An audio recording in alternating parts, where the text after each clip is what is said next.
Kuva Nyarutovu mu karere ka Ruhango kugeza abaye umukuru w'igihugu ni ikimenyetso c'imbaraga n'ubudahangarwa mu guharanira iterambere ry'abayoboye kuvuga iyo pfuma apfa igihugu ciwe congera kugwa mu kaga. Yateje imbere igihugu c'u Rwanda mu buryo bugaragarira buri wese ukurikirana iterambere ry'ico gihugu. Benshi mu karere bibaza uko yabigenjeje kuva igihugu ciwe kivuye mu ntambara z'amoko.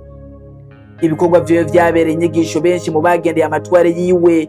Afata nk'umwe mu bayobozi bo muri Afrika b'abanyabwenge akwiye no gufatirwa akarorero n'abandi kugira ngo iterambere rya Afrika ry'umwihariko ribashe kugerwaho. Amajambo y'ubwenge akunda kuvuga niyo atuma aguma mu mitima ya benshi. Afrika ya none tuzi ko ubucuruzi n'ishoramari ari byo nkingi y'iterambere. Ntidushobora gusubiza ibihe inyuma cyangwa ngo twikure ku bubabare dufise, ariko dufise imbaraga zo kugena ejo hazaza no gutuma ibyabaye bitongera kubaho ukundi.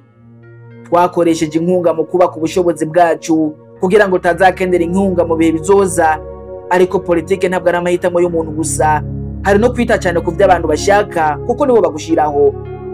Banyarwanda namwe inshuti zacu, inkuru ya Afrika yanditswe n'abandi, dukeneye gushakira ibisubizo ibibazo byacu dufise ndetse tukandika inkuru yacu bwacu. Umva cyane bakunenga kurusha bagushimagiza, ubigireho hanyuma ugire icyo ubikoraho. Ariko Banyarwanda ntitugwanye igiturire kugira ngo tunezereze rubanda, tukigwanya uko imitungo y'u Rwanda igomba gusangirwa n'Abanyarwanda bose. Perezida Paul Kagame. Bakunze ba Raji Media TV, mbega Perezida Paul Kagame yamamaye mu karere k'ibiyaga binini ndetse no kwisi yose ni muntu nyabaki? Ese koko ni wari nyuma y'ibi bitero bya M23? Byose no mu kiganiro cyacu tubageza buri munsi. Gumana haka tugezaho amateka y'ino ntwari ya Afrika itaje yikora ko n'umunsi wa rimwe. Nk'ibisanzwe kuri mikro muri kumwe n'umusasanguzi Boni Buranga.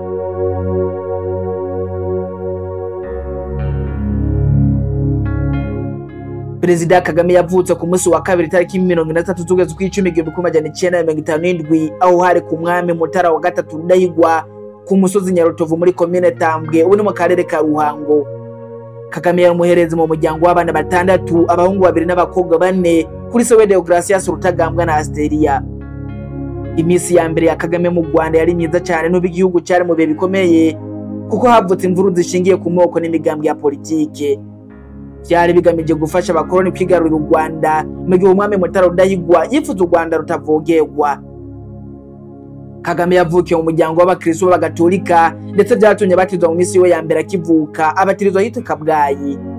Umuryango we kandi wari ufise amaraso y'ibwami kuko se w'Urutagamba umuryango yakomokamwo ari wo wabyara Bagabekazi, mu gihe mama we wa Seria nawe yari umuvyara w'umwamikazi Rosalia Gicanda.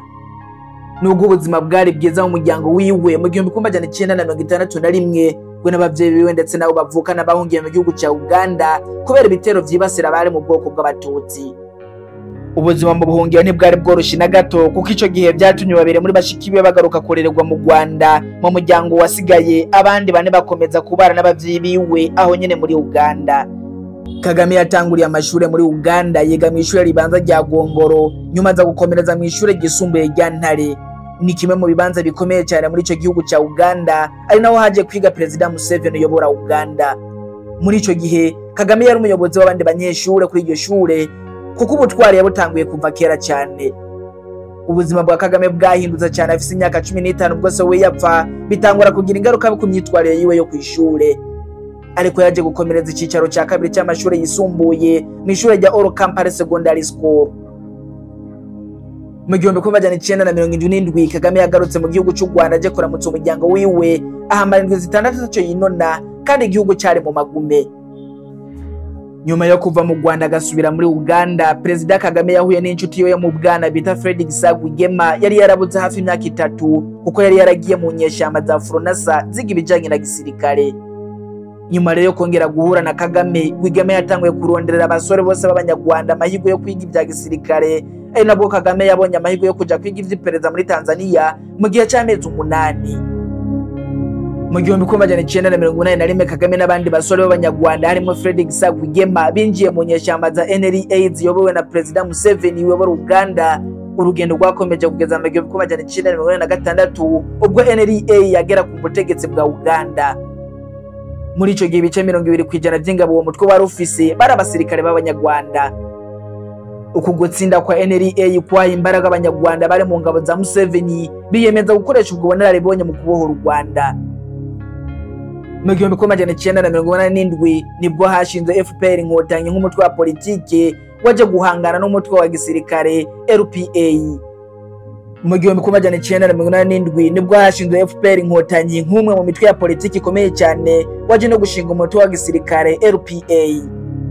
Byatwaye imyaka 3 gusa ngo uyu mutwe baze gukomera cyane utanguza urugamba rwo kwibohora mu gihugu cy'u Rwanda. Itariki 10 z'ukwezi kwa gatandatu 1989 Paul Kagame yubakanye na Jeannette Nyiranyongi yari yahungiye Nairobi muri Kenya baza gukorera ubukwe muri Uganda. Mu 1990 nibwo RPF yinjiye mu Rwanda iki yahitwa Kagitumba. Ku munsi wa gatatu w'urugamba Fred Gisagwigema yaragandaguwe, ingabo yarayoboye zirabuze iyo ziva niyo zijya, hama President Kagame yahise ava muri Amerika aho yiga ibya gisirikare aza kuyobora urugamba. Nyuma yo gutsinda urugamba, Kagame yagiye akora imirimo itandukanye y'ubuyobozi nko kuba vice president ndetse n'ubushikiranganje w'ingabo aho hari mu 1994. Mu mwaka w'2000 yabaye president w'u Rwanda by'agateganyo. Mu mwaka w'2003 yatsindiye manda ya mbere n'amanota 95%. Mu mwaka w'2010 yatsindiye manda ya kabiri n'amajwi 93%, nyuma yo guhindura itegeko nshinga rimwemerera manda ya gatatu. Mu mwaka w'2010 yatorewe iyindi manda n'amajwi 98%. Ku munsi w'Imana igenekerezo rya 11 Myandagara umwaka wa 2024 umukuru w'igihugu Paul Kagame yarahiriye kurongora ku yindi ncuro igihugu cy'u Rwanda ndetse n'abanyarwanda mu kiringo cy'imyaka 5.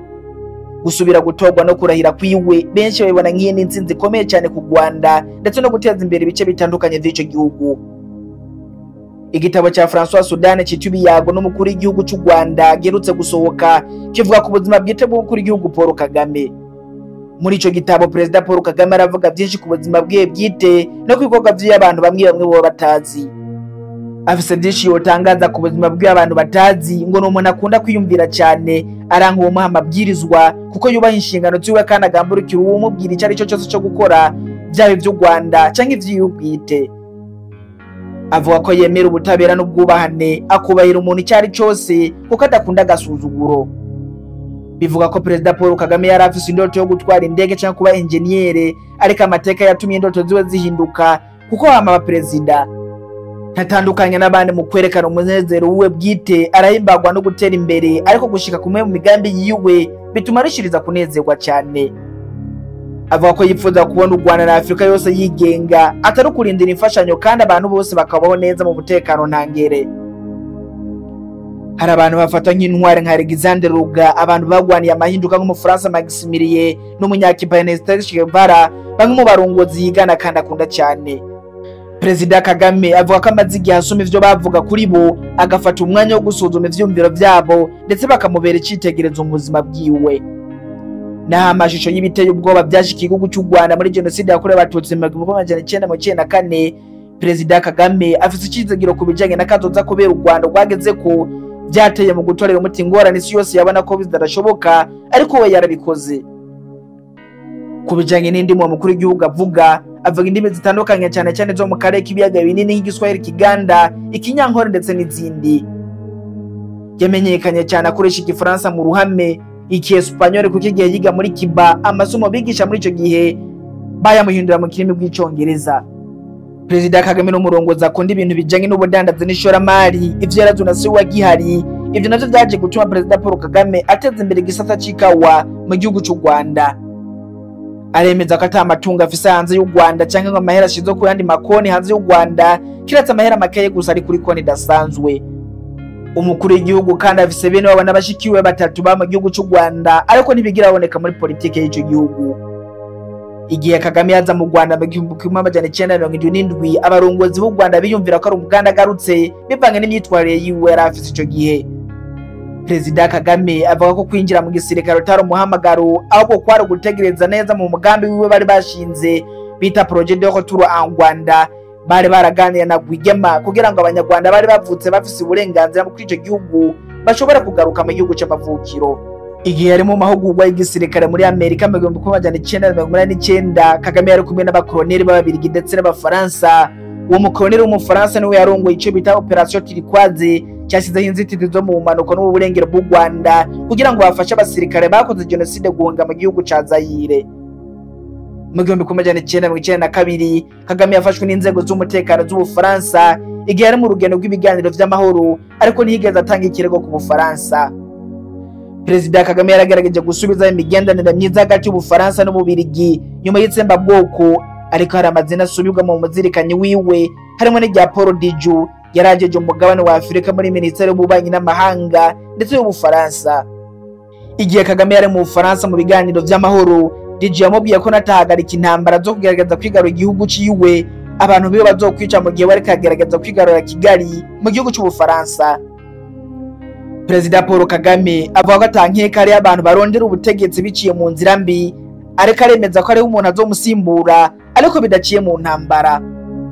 Bivuga kandi ko uwo mukuru w'igihugu adashobora gusinya amasezerano y'ubufatanye n'urukiko mpuzamakungu rujiji vy'ubutungane CPI kugira atigera gwemera n'umusi wa rimwe. Banyarwanda namwe inshuti z'u Rwanda, uburyo bwa mbere bwo gutera imbere no kwikosora no gukomeza ukiga, uje ushaka umwanya bivugisha wowe nyene ubwawe urabutunenge twawe, noneho ushake n'uburyo bwo gukemura ibibazo vyawe ufise. Reka tubashimire mwebwe mwese murangeshanye kubana natwe mu kiganiro cyacu tuma turegeza buri munsi, naho ubutaha yari umusesanguzi Boni Buranga.